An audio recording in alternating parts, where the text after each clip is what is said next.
So you hear all things about Hammonton, but really, I think one of the most important things, hear about the life of John Cavuto, who was indeed one of Hammonton's living legends. So he, and in being the shy guy that he has told me that he doesn't have much to say, and, so he has a lot of pictures to show you, but I kind of don't believe that. So anyway, just in case that he freezes up and doesn't know what to say, let me just tell you a little bit about John. And John was born in 1921, through the Depression, and right from the beginning that he was recognized by his classmates. He was recognized even in middle school as the most popular in his class when he got into high school, that most likely to succeed. So his classmates were prophetic in their votes. And he left school because of the Depression and went to Philadelphia, where he became involved in the electrical business. And was climbing the ladder of success there, and along came World War II. John enlisted in the Navy and the Seabees, and where he spent the duration of the war, again working in that area.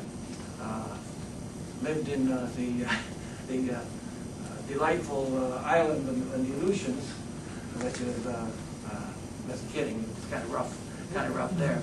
But anyway, he did serve in the Pacific Theater, and during the time he had time enough to join a orchestra called the Royal Hawaiians.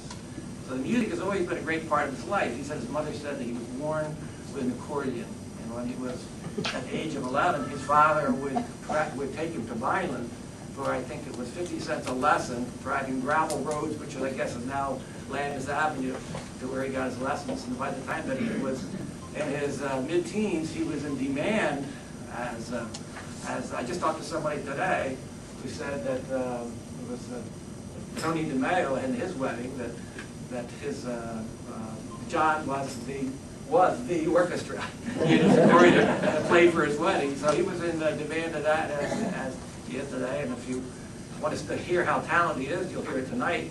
And you can also stop in at Casciano's, where from time to time that you'll hear him there. And of course, as most of us know here, that when he came home, they started Colonial Electric.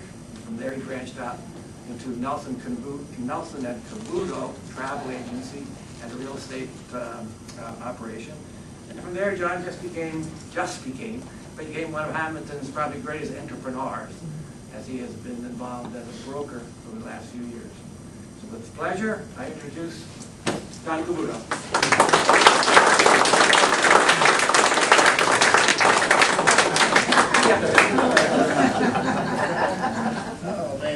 Well, I'm not here to talk about me because I'm not a public speaker, as Bill is. In any case, I brought a lot of photographs because one photograph says 1,000 words, so you can imagine how many words are later. In any case, I would like you later to come around and look at some of the things and ask me questions. The thing I will do is get started because you want to know about my life. Started here, 14 pounds at birth, been a heavyweight ever since.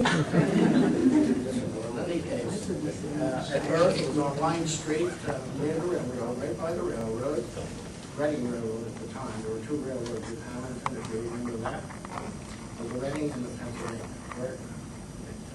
And I lived near the Reading Railroad, and for kicks we would put pennies on the rail. We were poor. There was nobody around. So the pennies on the rail, so when the train came along, it stretched that penny out. And we had bigger pennies than that was one of the things. And then stones. We would put stones on the rail and watch the train crush. A lot of fun. And for other fun, we'd take an old tire and beat it down the highway on the roads. All gravel roads in Hammonton at that time. And I think even Bellevue Avenue, part of it was not the best. So in any case, I see familiar faces. Look at that. My brother. My daughter. In any case. So from playing with pennies on the railroad and pushing tires around. I still My brother, former brother, he passed away, my stepbrother. He reminded me that one time I had planted money in the ground because I expected it to grow. And when on a dying bed, I'll never forget, in the hospital, he says, I'll never forget when you planted the money and waited for the tree to grow. So that's a little bit of history. In any case, Hammonton has come a long way since I was a young guy. We had the brewery, Eastern Beverage Company, which sponsored all kinds of sports. Football, famous for the Brewers, Hammonton Brewers, and they bottled for a lot of different companies with different labels. The brewery was on Washington Street, and I'll jump a bit. When I was in the electrical repair business, I did most of their electrical work. They had the first canning machine to can beer in this area, and I was the guy who wired it up. 12 pages of blueprints, so that was an accomplishment for me. But I had my brother, he was still watching me do the thing, and he took off for Korea. With a Korea? Yeah. So in any case, we were a family affair in Colonial Electric Company. But before Colonial, Charlie Penza, Charlie Patrica, and Charlie Miller, 3 Charles in my life. They were my mentors. They picked me up at the age of 10 or 11, 12, and lugged me around to their different affairs, such as churches. That was Charlie Miller brought me to churches. And Charlie Penza brought me to the brewery, and the nightclubs, and the taverns where I played. And Charlie Penza would pass a hat, and I would go home with more money in one night than my father made all week in the factory. So I would put that on the table, take $1. And that sort of guided me to further action in the music business. Every year my father would bring me to Philadelphia on South Street and trade in the accordion that he had bought from me the year before. He was no college guy, but he certainly knew a lot of psychology. So he figured every time I got a new accordion, I would really hit it hard and learn faster and more, and it worked. So by the time I was 12 years old, I have to mention one thing, the music. Being very poor, my little accordion, which is my father's, was here. And I can't play it anymore. However, give you a little sound so you know the difference between yesterday and today. That's all. Every time you pull out, it makes one sound. When you push it, it makes another sound. You really have to be on the ball because you're going to screw up real fast. So I put it aside and haven't played it for a while. So in the early days, I guess we were around 7 or 8, on Lincoln Street and Line Street is where I lived. I wanted to start an orchestra. But we had no instruments except this and a 2-string broken guitar. Supposed to have 5 strings, we had 2. I couldn't afford to buy the other strings, so we, one of the Esposito boys who lived on Grand Street and Line Street played the 2-string guitar, and we needed a drum, no drum. So in those days they used to sell spaghetti in a big box, about that big, about that high.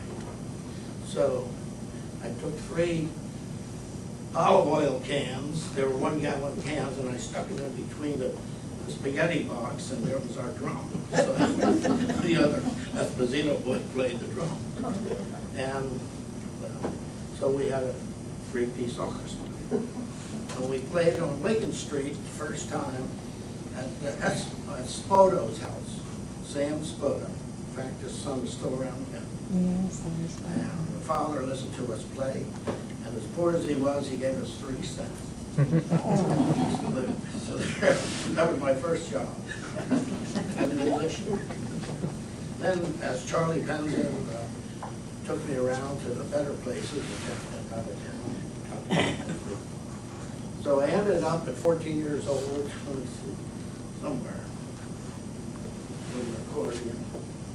Yeah. If any of you know the Trocadero Theater in Philadelphia, the older guys might know that. Heard of it. It's a risque place. Dancing burlesque girls? But at 12 years old, 14, I was 14 at that time. They got me to play with an orchestra there, and I was underage, so they had to go to Harrisburg to get a license to play. And I played for all the striptease artists. That's what this is, so that was learning fast. So that was part of my education. Same time I was working for an electric motor company right around the corner from the Trocadero Theater. And then the war broke out, and I came to the Navy. However, there's a lot happened in between. I was 20 when I joined the Navy, or 21. And within 8 weeks of training in Rhode Island, I ended up in the Aleutian Islands, which is probably the worst place in the world to be, north between Alaska and Siberia, for a year and a half. There was no honeymoon. So in any case, fortunately, I was able to, well, as I'm sitting in my tent, we were living in tents in the Aleutian Islands, which is unheard of. And the chaplain opened my tent and said, "Are you John Cavuto?" And I got a little worried, you know, what's a chaplain looking for me in the Aleutian Islands? That's something wrong. So he said, "You play the accordion." I said, "Oh, that's okay." I said, "Yes, but I don't have one." He said, "Give me 2 weeks, I'll get one for you." So sure enough, 2 weeks later, he comes with a brand new accordion. And there I am in the Aleutian Islands with a new accordion, practicing my head off. He says, "I'll be back in 3 days." This is a little sad. So 3 days, he comes and picks me up. He says, "I want you to play for my boys." Now, some of the boys have been in the Aleutian Islands for a long time. The Japanese were on one island, we were on the other. So he brings me to a hut, metal hut, and he says, "Open the door," and he says, "These are my boys." There were young kids chained to beds. They had one off their rocker, also not. So that's what happened in the Aleutian Islands to stay. So there I was stunned. I did what I had to do. And that went on for almost a year, off and on. In the meantime, the USO started sending up entertainers out of Hollywood, like Earl Flynn. I worked with him. And I worked with Debbie Davis, Olivia de Havilland, Reg Button, and a few others I don't remember. But that was part of my musical career. In the meantime, the Aleutians, in walks another group of men, 2 Hawaiians and 2 guys from Oklahoma. And man, this looks like a raid. It was the Royal Hawaiian Orchestra group. And they tied me in with them, and we played for the rest of the war, North and South Pacific, for all the USO shows. Plus we did our regular work. In my case, it was electricity. And that was the story of the Navy. When the war broke out, I was in the Philippine Islands when it stopped.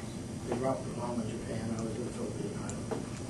And they kept me there because I was a musician and they needed entertainment. Everybody else came home. So about October I came home, 45. Enough of music, enough of travel. Can't say that, I did a lot of traveling. In any case, Hammonton, back to Hammonton. Bellevue Avenue was still partly gravel, hard stones and stuff. Horse and wagon was big in my day. I used to ride to my father's farm, my grandfather's farm on Chew Road, sit on the back of the wagon and ride for about 2 miles, just waggling my feet like every other guy. And pick strawberries. It was not easy. So, but now the Wilderman boys owned the farm, Chew Road. Then there was alcohol, bootlegging. Hammonton was noted for producing the best alcohol in the country. According to the ABC man who told me that directly at an exchange club meeting, because you know what, he said, "You should be proud. Hammonton boys produce the best alcohol in the country." They understand fruit, they're a little fruity. But So with good fruit and good background, they made the best alcohol. And it was Still good, but do. they still made I've watched a lot of little homemade My distilleries son go makes down wine. with an axe. The FBI or whatever it was, the Internal Revenue did the job. They would find these places in the chicken houses around town, and they'd walk in and just rip the place apart, and bust the barrels and alcohol all over the place. I won't name names because there's still, some of the families still around, and I don't want to say. So alcohol was a big thing in Hammonton. It was I remember hearing the trucks pile up 5 2-gallon cans midnight and roll out of town towards Camden, Philadelphia, North Jersey. And it was good stuff.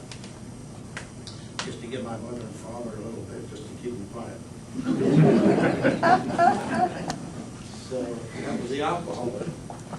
The clothing business was big in Hammonton. There again, probably Hammontonians produced some of the best clothing in the country.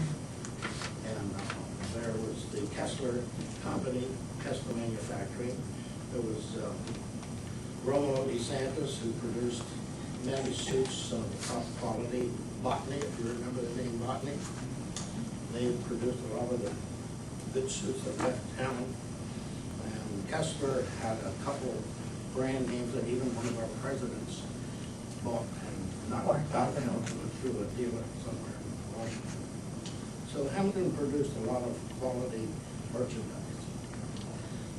The beer that went out of Hammonton was also top-notch, but as a privately owned brewery, they gradually disappeared, I guess maybe in the 50s and 60s. There are very few breweries left in the country.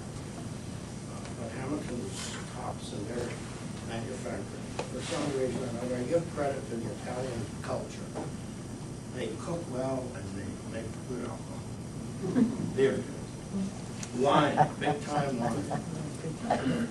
The law allowed you to make 200 gallons of wine, but you had to keep it on your own premises. That's the rule. You weren't allowed to sell it or take it off the premise, even to give it to a friend. That's the law. But nobody lives by that law. So that's the law. So I had my share of that. Let me see, where am I here now? Maybe wine cellar? Yeah, mentioned maybe something about the unionization of the garment industry. Yeah, the garment industry, back to the garment industry. I was just a little kid, and I remember them assembling some of the workers. There were some that wanted to join the union. They weren't happy with their salaries or their working conditions.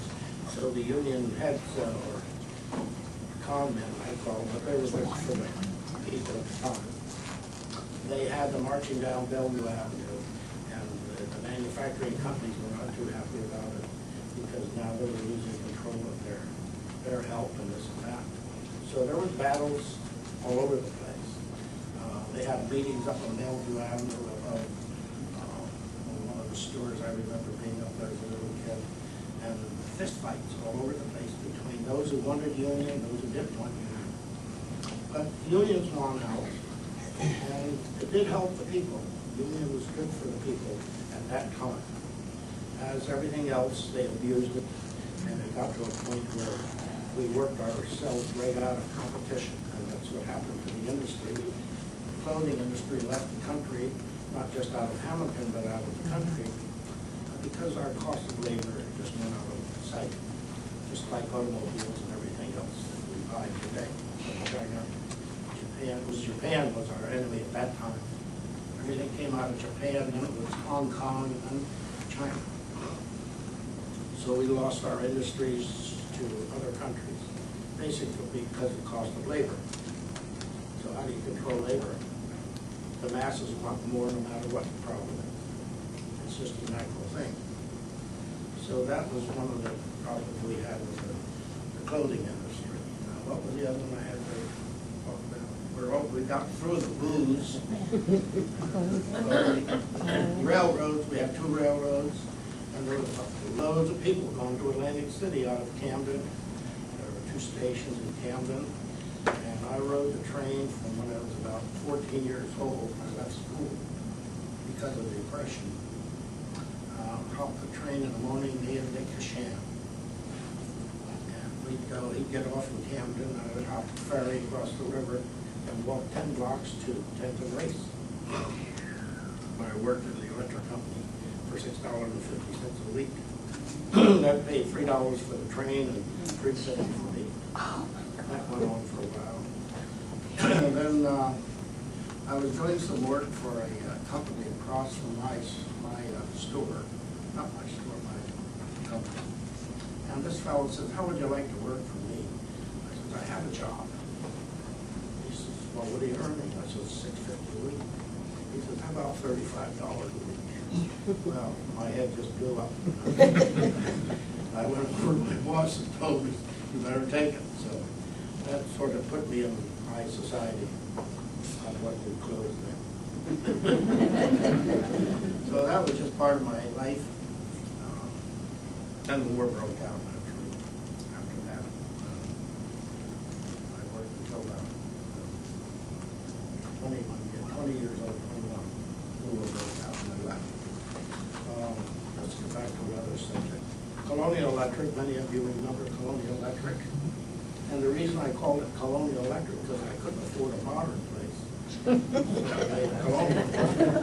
And I put all the blocks up myself, 1,100 blocks. The building's still standing. And the reason it's still standing by the railroad, it's now an antique shop. The reason it's still standing is because I got a permit. I studied blueprint reading, cost estimating the buildings and design. So the building inspector says you have to put that foundation 3 feet before you start the blocks. So I thought he meant 3 feet thick. So cement trucks kept coming. That building will never fall. The building, Empire State Building. My brother Tom knows all about that. In any case, it's a good foundation. I've been living off of it for a long time. My brother Tom and my stepbrother Louis and Louis Bernardo bought that business from me in 1970, somewhere. When did you guys take over? Early 70s. Yeah, I started the business right after the war. About 1947, I opened a electric company. It was just a shell. There's a lot of complaints about the style of the building.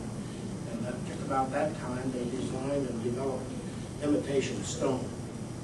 So I was the first guy with stone on the building. All the elements set to look great. Purpose stone. Yeah. So that's the story of the old days. There's a lot more to talk about. I just can't get around. You're in the political scene, you were a member of town I council. was one of the younger guys to become a city councilman. There were 3 parties. I could talk about that. There were 3 parties at the time. Tony DeMarco and Charlie Penzo were friends but enemies politically. They didn't agree because Tony DeMarco wanted to make the appointments, Charlie Penzo wanted to make the appointments, so they separated. I think pretty much the way they did with, what do you call it? I don't want to mention Hammonton first. I won't mention it. So Charlie Penzo kept his crowd together.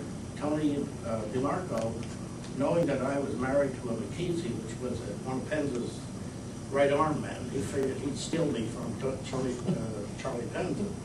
So he called me over and asked me to run on his party. Well, when my uncle and Charlie Penzo heard that, he could kill Tony DeMarco. But in any case, I ran with the regular Republican club, and that's where I went. I think I got the highest vote at that time. But we knocked off the DeMarco clan at that time. It was Charles Patrica. I have to bring up Charles Patrica was my other man. He sort of guided me politically. But there was always Charles Penza in the background who kept me posted. He was sort of adopted me, so did Charles Miller from the bank. He had no sons, Charlie Miller had no son. So I became the adopted son. And so now I'm torn between the taverns and the churches. Not easy. In any case, music was always a part of my life.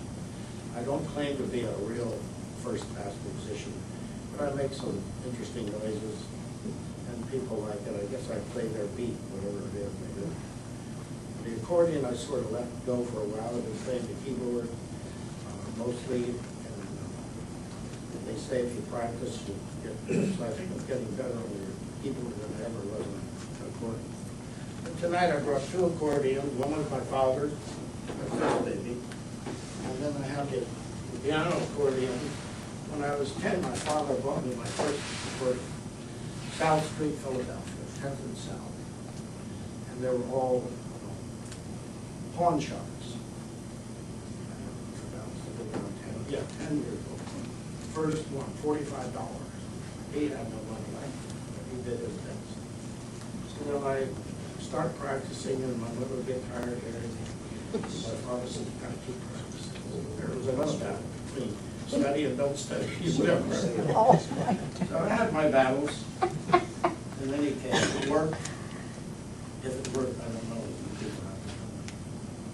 So this is what I have left of my life. And, John, you want to relate that you're the last living performer at Eagle Theater? the Eagle Theater. I was 11 years old when I think it was Charlie Miller brought me to the Eagle Theater. They were using that for multiple purposes, including little movies and little entertainment and fairs, different fairs. Charlie Miller brought me there, and I remember playing on that stage at 11 years old. The stage was about that high above the floor. And so when I saw it coming back to life, I felt good about that. I just made my donation today to keep it doing it. And your business career with the travel agency and. oh yeah, 1963 I had the traveling bug, and I wanted to see the world because I'm always interested in maps. Maps were my favorite things. So looking at maps and reading places like Denmark and Copenhagen and Russia, China, so I had to see them. And I think I saw most of them right now. So Then Rome on your late birthday? oh, yeah, a couple of weeks ago, I was 88 years old. And I decided to go visit my relatives in Italy. So I flew over on April the 28th, rented a car at the airport, and drove right into Rome with a shift-gear car. Man, that's no picnic. But struggled through the first day, got out of town, being abandoned, and headed north towards Florence. I stopped at the Leaning Tower, see if it was still okay. Stayed there overnight, not in the tower. Hotel. And then I drove up to Florence and then into Venice. Now you can drive right up to Venice and hop a boat. You're in Venice on that. Before you had to take a little train or some other boat to get into Venice. Now you drive right up to where the boats are. They have constant taxis, water taxis. And then I drove down to my cousins on the Adriatic coast. They're across from Yugoslavia, and I stayed with them in a hotel actually. And so on my way home on May the 6th, I had breakfast with my cousins, and I had dinner with friends in Cherry Hill the same day. That's the way it is today. Well, that was a nice flight both ways. One of your real estate ventures on the lake, the Anthony, here tonight. Yeah, Anthony, yeah. Boy, I'm happy to see them here tonight. Yeah. I have a picture of the lake house when I go. You have to see it because, oh, here it is. Here it is. Did you? I showed you. I gave you one, didn't I? No, but I can't give you this one. But this was what the Lakeview Manor was a retreat for the monks of mainline Philadelphia, the Dominican monks. And I bought it for $28,500. It was on the lake, beautiful lot, and everybody said I was nutty as a fruitcake. So I sold it to Anthony for $12.50. 40 years later, but it was my home, and it was a blessed home, and parties galore, and everybody loved the house, and that's where I lived for 40 years. I didn't live there 40 years, but I owned it for 40 years. So now Anthony Jacoby has it, and I'm happy to see that they have done a beautiful job on it, except he got rid of some trees that I owed. Other than that, the Lakeview Manor still stands. It was built in 1856. It housed the monks from mainline Philadelphia. So they were there at like a summer retreat? It was a retreat for monks.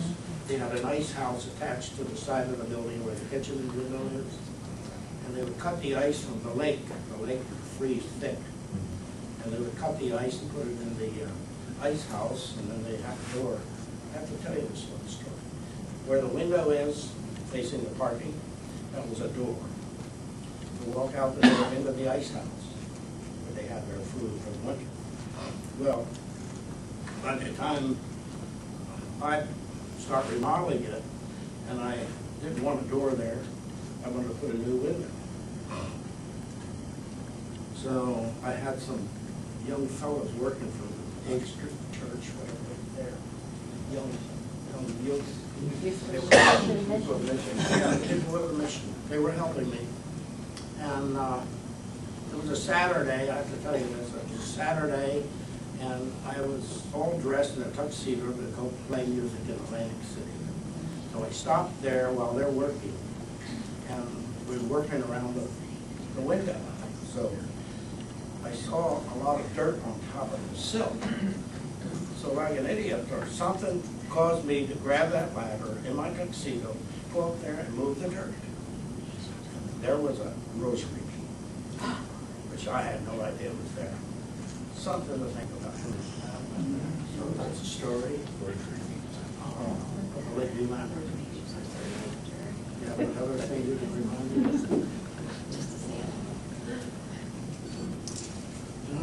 I thought you would tour with the Chamber of Commerce and Whitehall. Oh, yeah. Well, everybody has an idea that they brought Whitehall into Hammonton. Well, it was quite a story. Whitehall didn't know anything about Hammonton and would never know about Hammonton except for South Jersey Development Council. That was a group of people, including myself, the Atlantic City Electric Company, the South Jersey Gas Company, the New Jersey Bell Telephone Company, and the railroad. They formed South Jersey, Southern New Jersey Development Council. It was in the 50s. By that time, I was city councilman and president of the Chamber of Commerce. So I knew about Hammonton and what it had, what it possessed, like in what land we had.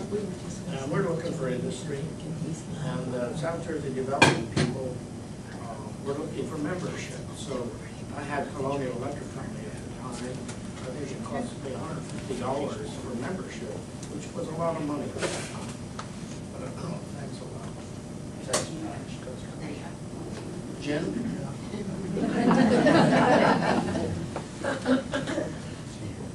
So I became a member of South Jersey Development Council, and I was the only member from Hammonton. Finally, I talked to the town of Hammonton to join, because I was city councilman, so they put up $150, or $300 they had, but because they were a city. But I got a call from the developer, the manager, Ray Wood was his name, from Northfield. He said, John, do you have anything in Hammonton we could show these people from New York? I said, what do they do? He said, I don't know what they do, but they sound interesting. They want to see 3 sites. So I remember we had 100 acres on Grand Street with no street there. So I said, they wanted railroad, water, sewer, and land. They would buy it land. They have. So I said, we have 100 acres on by the railroad, no water, no sewer. We said, well, let me propose it to them anyway. So Northfield made a proposal, Millville made a proposal, and we made a proposal. Sure enough, they came down to look at the sites, 3 of them. They came to Hammonton, and we got at my office at the Colonial Electric Company. This was the first meeting. The engineer, the traffic engineer, and the one of the other developers, the accountant, the manager for the company. They came down, I treated them as usual. So about 2 or 3 weeks later, I get a call. They want to come back and look at the site again. This sounds exciting. But sure enough, they came down and they asked who owned it, and I checked it out. It was a company by the name of Whitehead Brothers. They're a sand company that make glass. So it was Whitehall, Whitehead. They're in New York, so I called in New York and told them our situation. We were looking for land because the land that we had, 100 acres, was wet. Couldn't build on it. Foundation crumbled. The 20 acres next door was owned by the sand company. So they said, that 20 acres looks good. You can't build on 100 acres. So I said, well, let me talk to the owners of New York, which I did. I told them I was president of the Chamber of Commerce and we're trying to get a company to come down. We could use that 20 acres. Would you sell it? Sure. Come on up. I said, well, let's talk business first. Well, just come on up. I'm sure we can make a deal. Evidently, they wanted to get rid of it for whatever reason. So it was Earl Raymond, myself, Ray Wood, and Mayor DeMarco, Vincent DeMarco. We hopped on a bus and went to New York, met with the Whitehead Brothers, and made a deal for $12,000 for 20 acres. It was wood, nothing but woods. No water, no sewer, no road. So we bought the land through the Chamber of Commerce. Nick Ashan acted as a collector for donations from the business world. And we all donated. We bought the land where the Whitehall building stands today for $12,000, and we gave it to Whitehall Brother Company for $1. Just to show that we were serious about money here. Then they wanted sewer. Well, since I was a minority in politics, I had 2 Republicans, me and Alex Weatherby. And so the Democrats put me on the sewer department. I figured they'd get rid of me. Throw me on the sewer department. They wouldn't even give me $37 to buy a lawnmower to cut the lawn. Now, Whitehall's looking, and I called the meeting. He says, we have a prospect here. We don't know what they do. But they're a large company. In fact, they were one of the 10th largest in the world. The Whitehall Company. But they were called American Home Products. They manufactured a lot of things. So we bought the land, gave it to Whitehall. That didn't happen until later, but they wanted to know how can we get sewer and water. So I talked with Earl Raymond. He said, well, when do you want to know? I said, tomorrow. That's impossible. I said, yeah, by 2 o'clock. So he said, you're crazy. I said, yes, I know. But in any case, he was ready at 2 o'clock. I said, just give me an idea what it's going to cost per foot. We had to go under the railroad to get to the Whitehall land. So I think it was $50,000 or $55,000, something like that, to get the sewer line from Egg Harbor Road to the Whitehall Company under the railroad. And I was on the sewer committee, chairman. So I said, okay, guys, do we do it, or are you going to complain about this investment? No problem. I got the best support ever as a Republican from the Democrats. So we really cooperated. The whole show came by clockwork. And so you have to give the boys at that time credit. It went, and they took the land. They didn't build on 100 acres. They did put a parking lot on part of 100 acres. So if you go by Whitehall, you'll see the parking lot, which was part of 100 acres. And then where the building sit, the 20 acres we bought from Whitehead. So that's the story of Whitehall. Every politician will say they brought it. They didn't do it, but a lot of people. Charlie Penza got the county through Cap Farley, which is pictures here. They put the road in.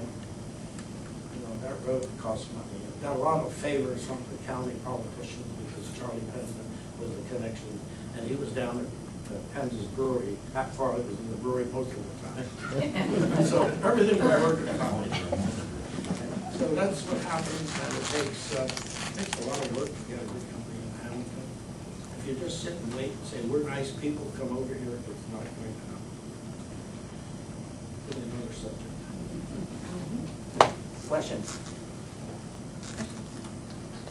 Oh, it's 8:45. Are you kidding?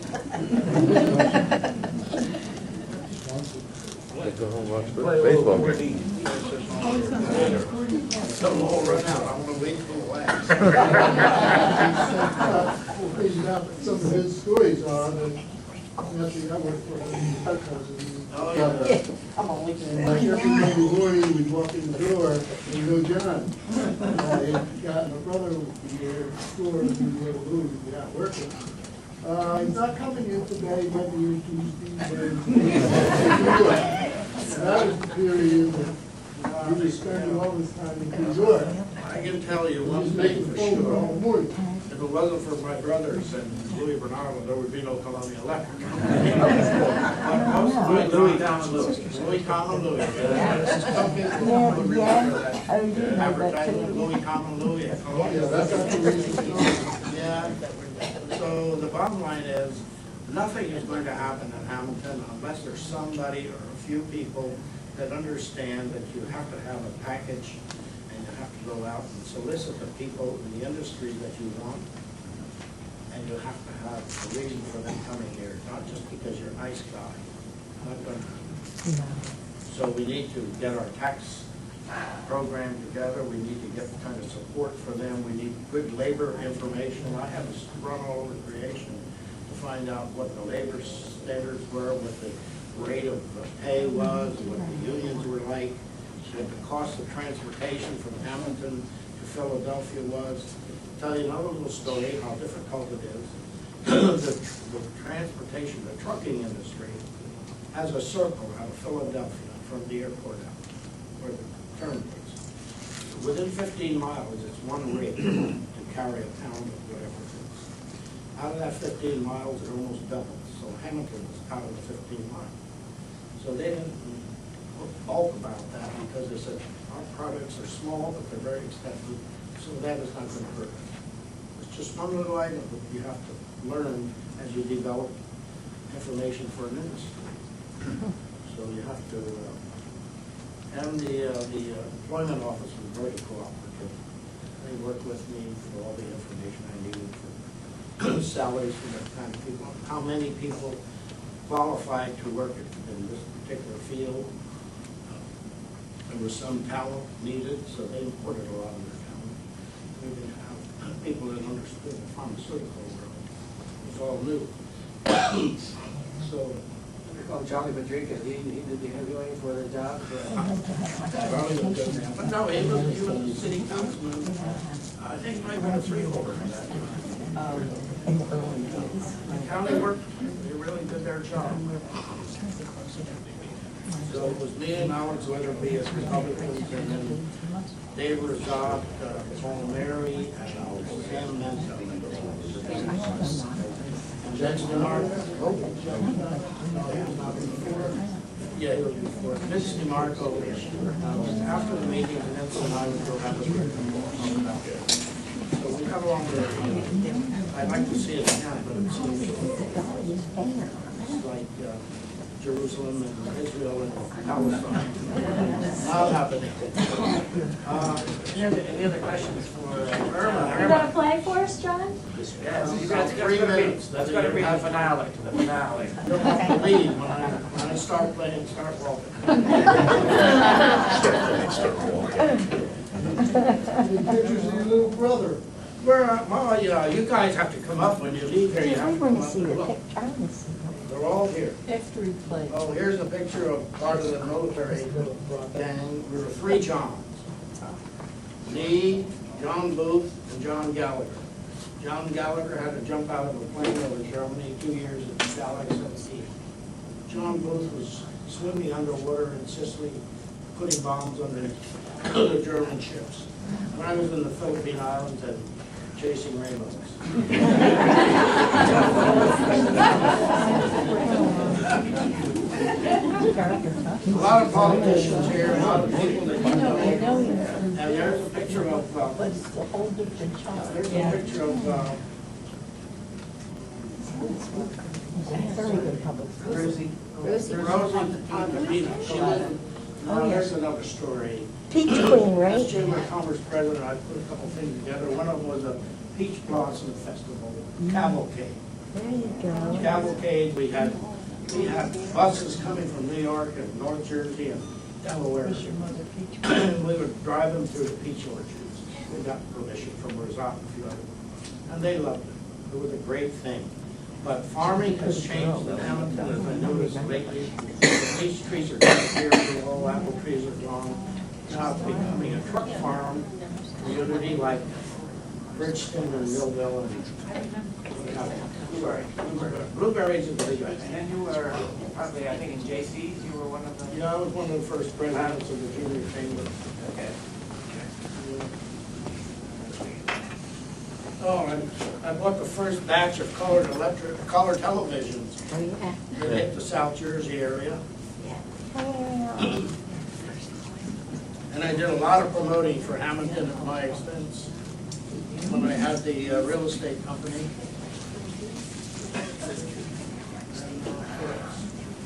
They're here, I was in Scotland, and this bull was looking at me like he was interested.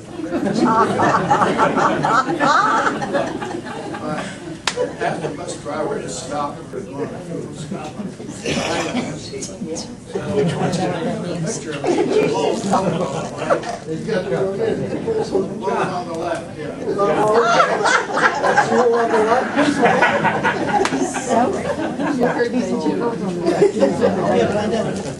Who's left? Our left.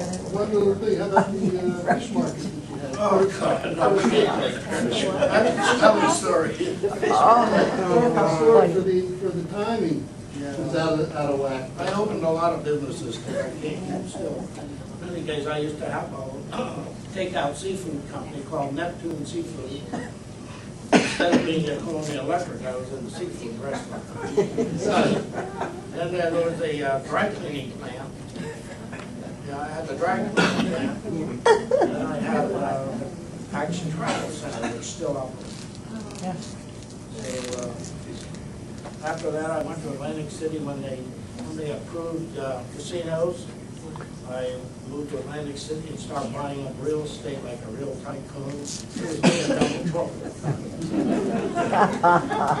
He's still Donald Trump and I was a typhoon. I had the most beautiful building on Atlantic Avenue, 15 apartments, in sandstone. And it was all brick with stone entrance way, and I spent $150,000 putting new bronze windows, new doors, new carpeting, and then finished 13 apartments. And I had 2 to go. I had to evict the guy in the 13th apartment because he was selling drugs. And he said, "I'll take care of you." So I was in Washington one night, coming home, 12 o'clock at night, phone rings, police department. "John, your building's on fire." So there I went, I had 15 apartments, the whole building went down. Oh, my God. That's the story, and I packed my bags and left Atlantic City, never went back. But I still own a piece of land. It better be gold and oil or something. So a lot of rough spots on the way. That's why I lost my hair when I was 26, out of the Philippine Islands. A group of us picked up a fever, 104. And most of the men lost their eyebrows, no hair. So when I got home, it began to fall off like ants. So I've been looking this good ever since.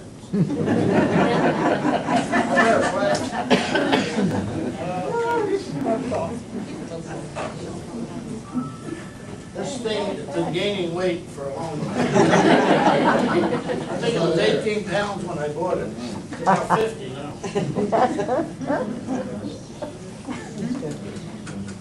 I'll play long ago and far away, it won't be so hard.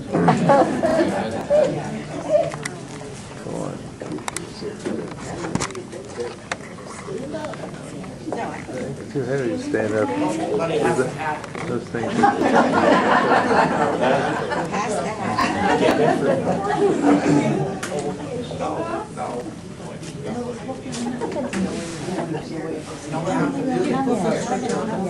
he complains about my music, I'll never play for him.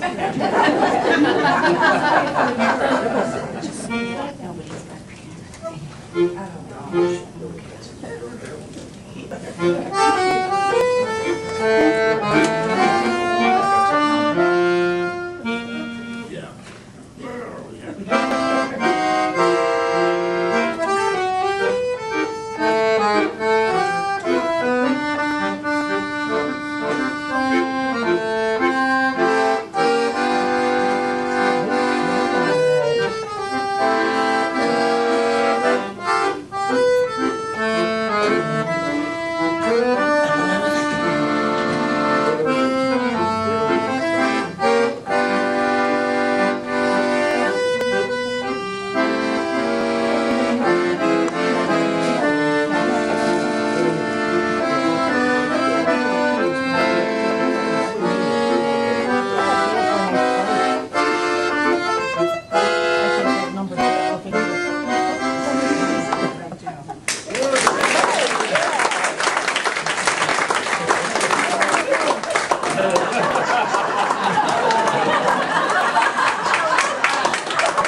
We finally came out of the crowd.